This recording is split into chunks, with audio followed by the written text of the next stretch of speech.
শুরু থেকেই শিল্পী সমাজকে বিভাজিত করে আমাদের সাথে দ্বন্দ্ব সৃষ্টি করার প্রচেষ্টা করা হয় এবং আমাদেরকে নানা ধরনের হুমকি দেওয়া হয়, আমাদের পরিবার পর্যন্ত হুমকি দেওয়া হয়।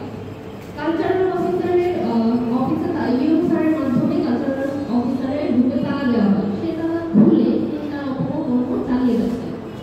আমরা বিভিন্ন ভাবে ডিসি স্যারের সাথে যোগাযোগ করেছি, ইউএম স্যারের সাথে যোগাযোগ করেছি এবং ডিসি এবং ইউএম স্যারের কাছে কয়েকবার আমাদের লিখিত অভিযোগ, মৌখিক অভিযোগ জমা দেওয়া হয়। তারপরেও তিনি কিভাবে তার কার্যক্রম চালিয়ে যাচ্ছে, তিনি কিভাবে অফিস করছে, আমরা এটাই বুঝতে পারছি না। একই সাথে তার বিরুদ্ধে এত অভিযোগ থাকার পরেও কেন তার বিরুদ্ধে তদন্ত করা হচ্ছে না, কেন একটা অডিট অন্তত করা হচ্ছে না, আমরা বিন্দু মাত্র ফল পাচ্ছি না এবং আমাদেরকে বিন্দু এতবার আশ্বাস দেওয়ার পরও কোনো পদক্ষেপ নেওয়া হচ্ছে না। কেন আমাদেরকে সন্ত্রাসী বলে ট্যাগ দেওয়া হচ্ছে? কিন্তু আমরা জানতে চাই কালচারাল অফিসার ঝুমুরা আমাদেরকে সন্ত্রাসী বলে ট্যাগ দিয়েছে। ঝুমুরা আমাদেরকে সরাসরি কোনো মাধ্যমে এসে বলে আমরা কোন ধরনের সন্ত্রাসী আচরণ তার সাথে করেছি।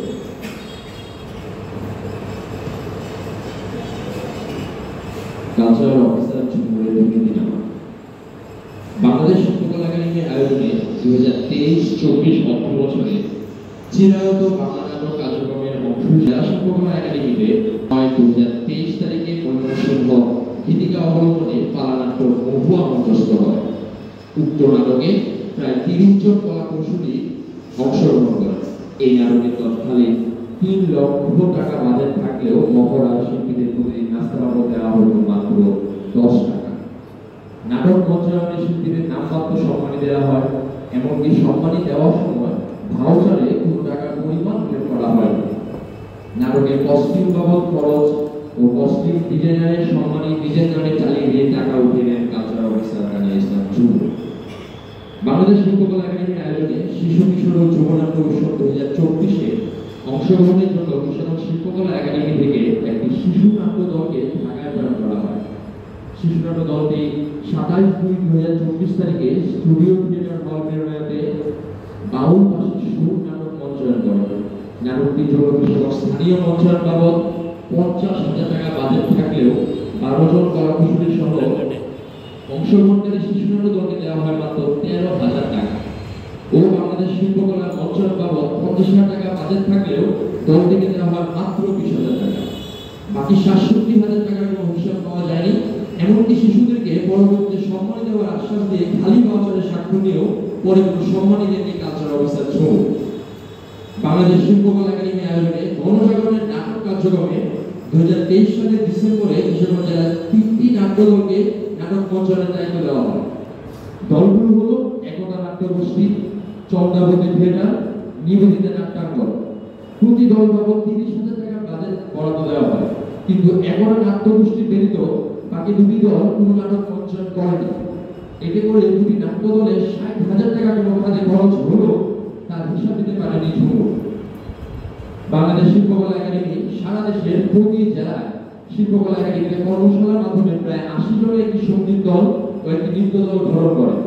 কিশোরগঞ্জ শিল্পকলা দলগুলি দিয়ে বহু অনুষ্ঠান পরিবেশন করা হয়েছে, কিন্তু অংশগ্রহণকারী শিল্পীদের কস্টিউম বাবদ বাজেট বরাদ্দ থাকলেও কস্টিউম খরচ শিল্পীদের বহন করতে হয়েছে।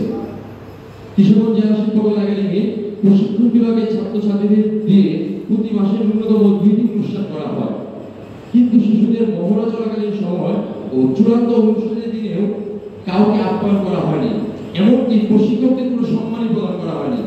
এই ব্যাপারে প্রশিক্ষণার্থীদের মাঝে ক্ষোভ দেখা দেয়। কিশোরগঞ্জ জেলা শিল্পকলা একাডেমিতে 2024 সালে 3 দিনব্যাপী বিভা উৎসব সাংস্কৃতিক আয়োজনে শিল্পীদের কোনো সম্মান দেওয়া হয়নি। কালচারাল অফিসার যোগদানের পর থেকে বিশ্ব নৃত্য দিবস, বিশ্ব নাট্য দিবস ও বিশ্ব সঙ্গীত দিবস উপলক্ষে শিল্পকলা আয়োজিত সকল অনুষ্ঠান অংশগ্রহণকারী শিল্পীদের কোনো সম্মানী দেওয়া ও আপ্যায়ন পর্যন্ত করা হয়নি। এ ব্যাপারে কালচারাল অফিসারের কাছে জানতে চাইলে তিনি বলেন বাংলাদেশ শিল্পকলা একাডেমি কোনো বাজেট দেয়নি। কালচারাল অফিসার যোগদানের পর থেকে এই যাবৎকাল পর্যন্ত শিল্পকলার বিভিন্ন প্রতিযোগিতার আয়োজনে বিচারকদের নামমাত্র সম্মানী দেওয়া হয়, কোনো সম্মানী বাউচারের সম্মানের পরিমাণ উল্লেখ থাকে না। বিগত দিনে অনেক সংগঠন শিল্পকলা হল ভাড়া নিয়ে হল ভাড়ার বরাদ্দকৃত অর্থের বিপরীতে ওই দলকে কোনো ভাউচার দেওয়া হয়নি। বিগত দিনে জেলার কয়েকটি সংগঠন অনুষ্ঠানের জন্য নিয়ম অনুযায়ী লিখিতভাবে শিল্পকলার অডিটোরিয়াম হল ভাড়া নেয়, কিন্তু কোনো কারণ না জানিয়ে 6 ঘন্টা আগে সেই সংগঠনের হল বরাদ্দ বাতিল করে দেন কালচারাল অফিসার। কোনো সংগঠন হল বরাদ্দ নিলে অনুষ্ঠানে আগে মহড়ার জন্য বাড়তি টাকা দিতে হয়। শিল্পকলা শিল্পীদের সাংগঠনিক সভার ক্ষেত্রে 1500 টাকা দিতে হয়। উপরোক্ত অনিয়ম ও দুর্নীতি ছাড়াও নানা অভিযোগে 21/9/2030 তারিখে কিশোরগঞ্জের সকল সাংস্কৃতিক সামাজিক সংগঠন কর্মীরা কালচারাল অফিসারের অপসারণের দাবিতে সভা করে বিশাল আন্দোলন, মানববন্ধন ও মাইকিং করে। কালচারাল অফিসার ঝুমুর এক প্রভাবশালী আওয়ামী লীগ নেতার সত্য ছাড়া আন্দোলনরত সংস্কৃতি কর্মীদের ভয়ভীতি দেখে নিজ পদে বহাল করেন। সবদিনে যে আন্দোলন চলছে এটি থামিয়ে দিতেও তিনি প্রভাবশালীদের দায়বদ্ধ হয়েছেন।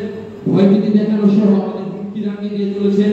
এমনকি কতিপয় শিল্পীদের নিয়ে তিনি দলবাজি করে নির্লজ্জভাবে চূড়ান্ত সীমা অতিক্রম করেছেন। শিল্পীদের সম্মানী, আত্মসৎকারী, স্বেচ্ছাচারী দুর্নীতিবাজ যারা কালচারাল অফিসার দাঁড়িয়ে ইসলাম চৌধুরীর বিরুদ্ধে অনেক অভিযোগ রয়েছে, যা ধীরে ধীরে জনসমক্ষে আজ প্রকাশ হচ্ছে। আমি আমার সঙ্গে ঘটে যাওয়া একটি ঘটনা বলছি। গত 9 সেপ্টেম্বর 2023 তারিখে আমার একটা অনুষ্ঠান ছিল শিল্পকলায় একাডেমি হলে। আমি অগ্রিম টাকা পরিশোধ করার পরও আবার অনুষ্ঠান শুরুর 16 ঘন্টা আগে ঝুমুর আমাকে হল ভাড়া বরাদ্দ বাতিল করে। এছাড়াও আমরা যারা শিল্পীরা আছি আমাদেরকে দিয়ে বিভিন্ন অনুষ্ঠান যেগুলি রাষ্ট্রীয়ভাবে করা হয়ে থাকে, আমাদের শিল্পীদের নির্ধারিত যে সম্মানী ছিল সেসব অনুষ্ঠানে তার অর্ধেকের চেয়ে কম সম্মানী আমাদেরকে প্রদান করে এবং আমাদেরকে সাদা কাগজে, যেখানে টাকার অঙ্কটা বসানো ছিল না, সাদা কাগজে আমাদেরকে স্বাক্ষর করে এই টাকা আমাদেরকে প্রদান করে। পরবর্তী সময় আমরা আমাদের পাশের জেলাগুলোতে যেমন খোঁজ নেই যে একই প্রোগ্রাম, একই অনুষ্ঠান যা বাংলাদেশ শিল্পকলা একাডেমি থেকে নির্ধারিত, একই অনুষ্ঠানে তারা আমাদেরকে যা সম্মানী দেওয়া হয়েছে শিল্পীদেরকে তার দ্বিগুণ পেয়েছে এবং এর প্রমাণ আমাদের কাছে আছে। তো আমরা এই দুর্নীতিবাদ, স্বেচ্ছাচারী এবং শিল্পীদের সম্মানী, আত্মসৎকারী তানিয়া ইসলাম চৌধুরীর দ্রুত অপসারণ চাই এবং আমরা আশা রাখবো এমন দুর্নীতিবাজ অফিসার যেন বাংলাদেশের আর অন্য কোথাও সে কাজ করতে না পারে।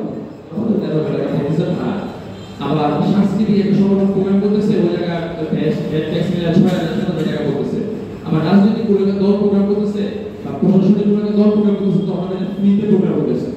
যেহেতু গণতন্ত্রে এখানে ভাড়া উল্লেখ করা আছে, সুতরাং ভাড়া দিতে হবে। এখানে ফ্রি প্রোগ্রামটা কিভাবে হয়, আর ফ্রি প্রোগ্রাম হলেও সাংস্কৃতিক সংগঠনগুলো ফ্রি প্রোগ্রাম করবে বা ন্যূনতম একটা ভাড়া দিয়ে প্রোগ্রামটা করবে, এটাও হচ্ছে না।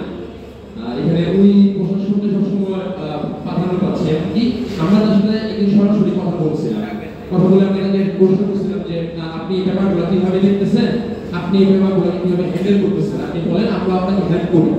তিনি যখন উত্তরে বলছিলেন যে এখানে এটা যেহেতু সরকারি প্রতিষ্ঠান, এখানে আগে সরকারি প্রোগ্রাম হবে, তারপর সাংস্কৃতিক প্রোগ্রাম হবে। আগে হচ্ছে পরিবারের মানুষজন খাওয়া দাওয়া করবে, তারপর বাহিরের মানুষজন খাওয়া দাওয়া করবে। সুতরাং এই এক লাইনে বোঝা যায় উনি আসলে কিরকম কালচারাল মাইন্ডেড মানুষ। এই